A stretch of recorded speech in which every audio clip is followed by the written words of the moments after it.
Irã, quer dizer. Olha, não havia nenhuma ameaça vinda da Venezuela. Isso é tudo o que você precisa saber. Lembra quando a gente falava sobre narcoterrorismo? Certo. Essa ideia se desfez porque não havia ameaça narcoterrorista. Depois falaram da doutrina Monroe e a ideia era que talvez a Rússia e especialmente a China estavam invadindo o hemisfério ocidental e minando a segurança dos Estados Unidos. Esse argumento é ridículo. E no fim, aqui se resumiu: roubar o petróleo da Venezuela.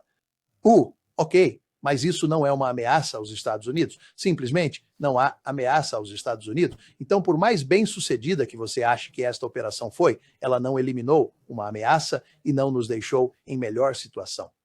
Você pode querer fazer o argumento, eu não faria, mas faça, mas você pode querer fazer o argumento de que todo esse petróleo na Venezuela vai ajudar a economia americana. Eu não conheço nenhuma pessoa séria que faça esse tipo de argumento. Não, nenhum economista sério pode fazer esse argumento. Não acho que o presidente entenda.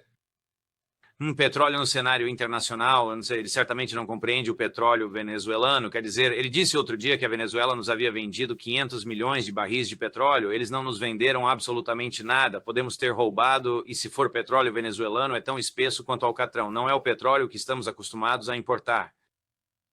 Sim, quer dizer, todo mundo que sabe algo sobre o petróleo venezuelano diz que vai levar uma boa década e um investimento de grande magnitude para colocar esse petróleo online em números suficientes para ter qualquer tipo de efeito significativo ou na economia americana ou na economia internacional. Quais são as prováveis consequências de uma ação americana e israelense? A invasão em relação ao Irã, seja uma decapitação da liderança iraniana, ou se estamos falando de uma destruição das defesas aéreas iranianas, ou se é uma invasão em larga escala. Ora, não vai haver uma invasão.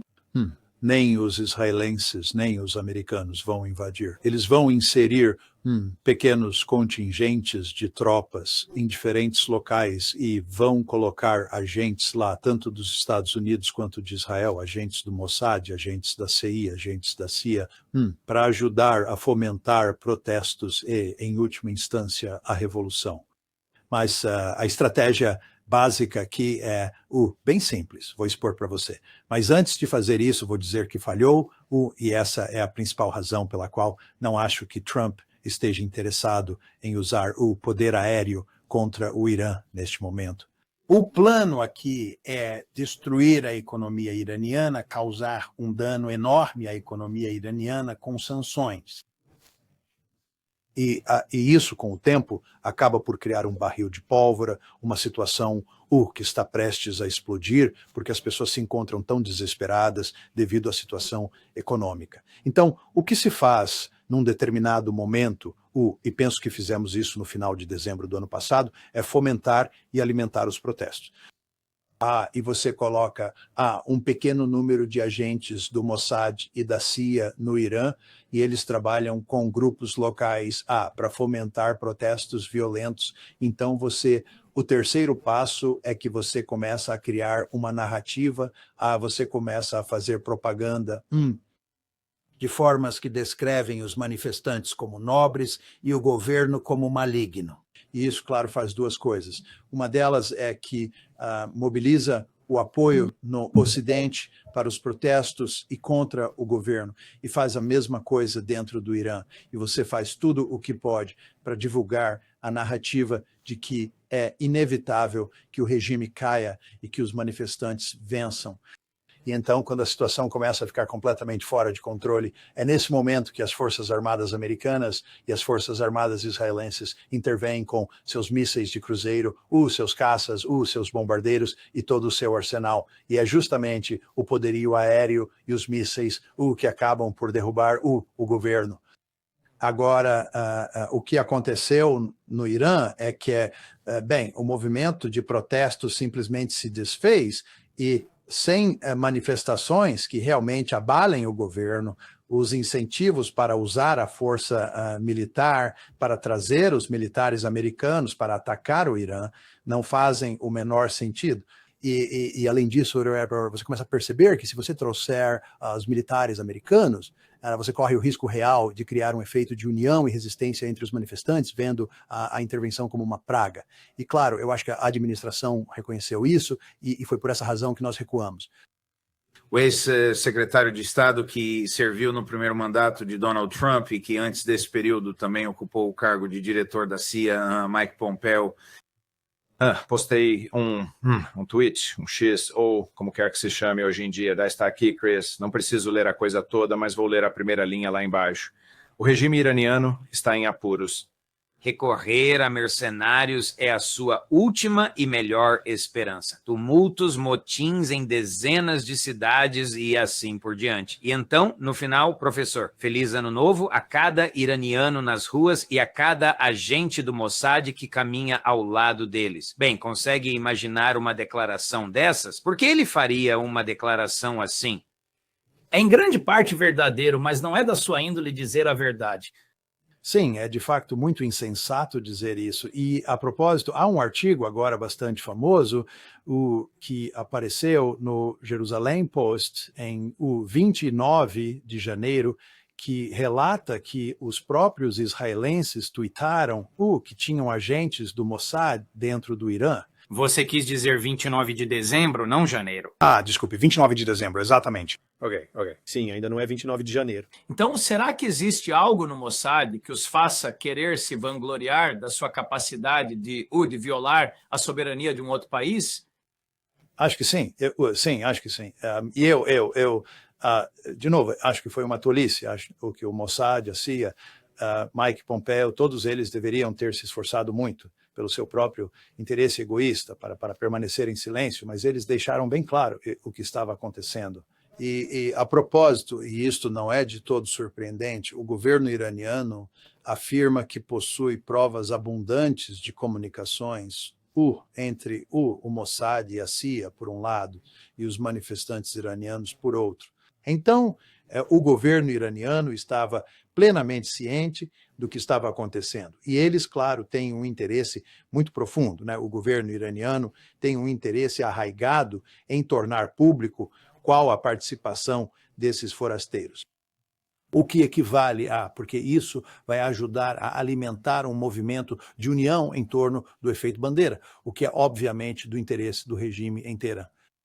Quais serão as ramificações geopolíticas de uma guerra, seja para decapitar o regime ou destruir as defesas? Suponho que destruir as defesas venha primeiro, para que o mecanismo de decapitação, os mísseis, sejam o que forem, possam vir em segundo. Mas o que acontecerá no Médio Oriente? O que acontecerá no Estreito de Hormuz? O que vai acontecer com a venda de petróleo? Bem, se os Estados Unidos e Israel atacassem o Irã faria 3 coisas diferentes. Uma delas é que lançaria mísseis balísticos, mísseis de cruzeiro e drones contra Israel. E acredito que realmente castigaria Israel, assim como fez na Guerra de 12 Dias em junho passado. A segunda coisa é que os iranianos atacariam bases militares americanas na região e, acho que estamos plenamente cientes disso. E em terceiro lugar, e muito importante, acho que eles tentariam fechar o Estreito de Hormuz, e a maioria das pessoas com quem falo pensa que eles têm a capacidade de fechar o estreito. Mas o que isso realmente significa? Do ponto de vista econômico, se eles, não me refiro a números, mas sim ao panorama geral. Se eles fecharem o Estreito de Hormuz. Bem, uma quantidade imensa de petróleo é extraída do Golfo Pérsico. E para que esse petróleo possa sair do Golfo Pérsico e alcançar o Mar Arábico, é absolutamente necessário atravessar o Estreito de Hormuz. E se porventura o Estreito de Hormuz for bloqueado, então esse petróleo que é produzido no Golfo ficará retido ali mesmo no Golfo. Simplesmente não há como ele ser escoado. E quase todos concordam que isso teria um efeito devastador na economia mundial. E este não é um momento em que nenhum país quer ver um choque para a economia internacional. Os relatórios diziam que em junho, quando propusemos um cessar-fogo, E lembre-se, a guerra durou apenas 12 dias. E uma das razões pelas quais a administração Trump estava muito ansiosa para encerrar aquela guerra era que tínhamos um pressentimento de que os iranianos estavam se preparando para tentar fechar o Estreito de Hormuz, e isso nos deixou em pânico.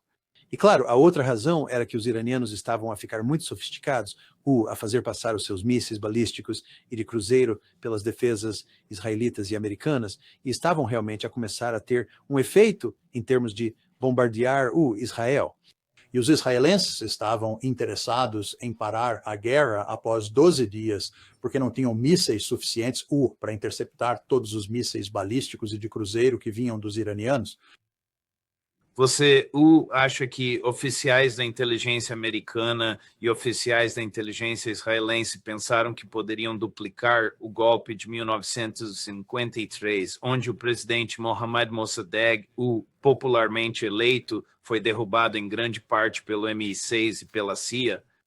Sim, eu realmente penso assim. Eu acredito que a partir de dezembro nós começamos a pisar no acelerador e a forçar bastante.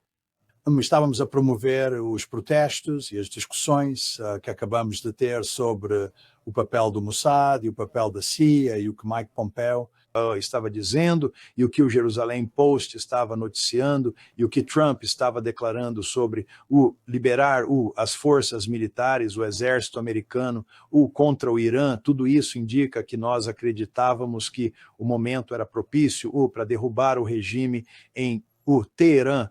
Gostaria que se lembrasse aqui que o que tem uma importância enorme são as sanções econômicas. E essas sanções econômicas foram projetadas para devastar a economia no Irã. E elas não conseguiram fazer isso completamente, mas fizeram um trabalho bastante extenso de danificar essa economia.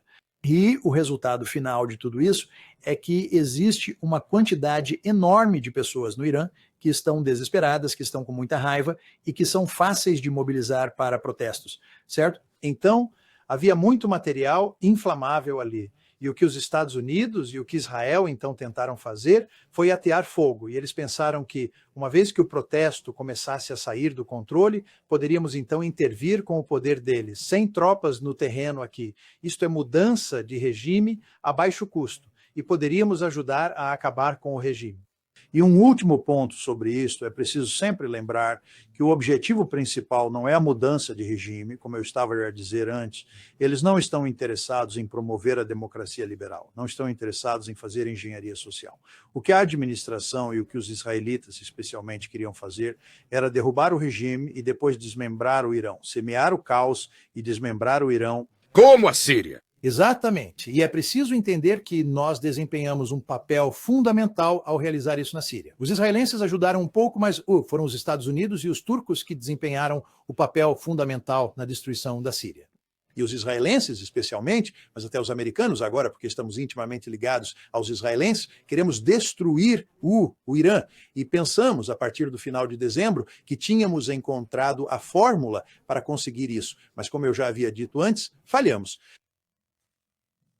Eu me pergunto se Donald Trump se importa mais com os manifestantes em Teherã do que com os de Minneapolis. E antes que você responda, aperte o corte número 5. Aliás, a todos os patriotas iranianos, continuem a protestar, não parem. Assumam o controle de suas instituições, se possível. E guarde o nome dos assassinos e dos agressores que estão agredindo você. Você está sendo muito maltratado se os números estiverem certos. E eu ouço 5 conjuntos diferentes de números. Eu ouço números, olha, uma morte é demais. Mas eu ouço números muito mais baixos e depois ouço números muito mais altos, mas eu digo, anotem os nomes deles porque eles pagarão um preço muito alto. E cancelei todas as reuniões com os oficiais iranianos até que a matança sem sentido de manifestantes pare. E tudo o que lhes digo é que a ajuda está a caminho. Vocês viram que impus tarifas a quem faz negócios com o Irão, acabou de entrar em vigor hoje. E eu digo, vamos tornar o Irã grande novamente. Sabe, era um grande país até que esses monstros chegaram e o dominaram. Você não consegue saber os nomes dos assassinos em Minneapolis porque eles não usam crachás de identificação, nem distintivos, e depois eles usam máscaras. Sim, permita-me fazer alguns comentários sobre o que o presidente Trump acabou de dizer. Em primeiro lugar, o que ele disse é uma prova concreta de que estava comprometido com a mudança de regime no Irã.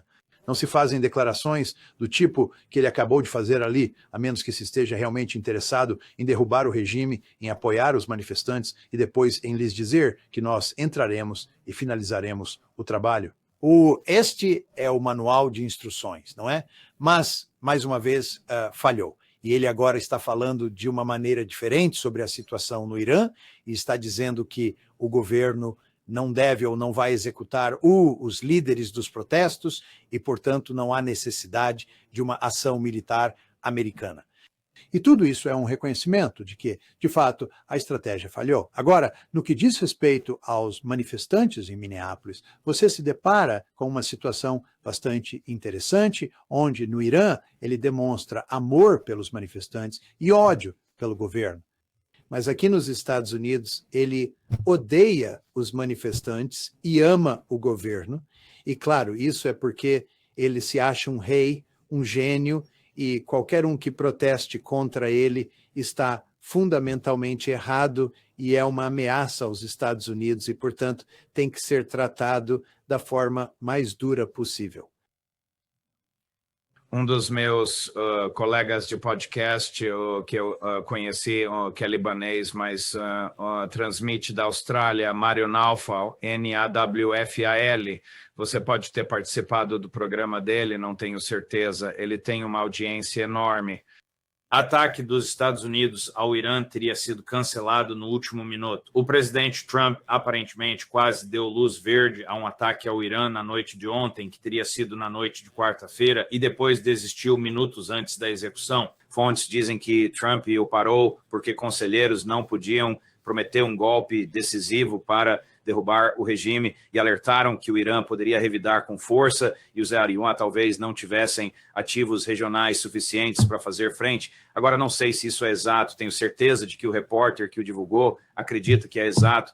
Junte-se a isso o relatório do jornal The Guardian, que diz que tanto o Irã quanto Israel chegaram a um acordo para não realizar um primeiro ataque, e isso foi mediado pela Rússia.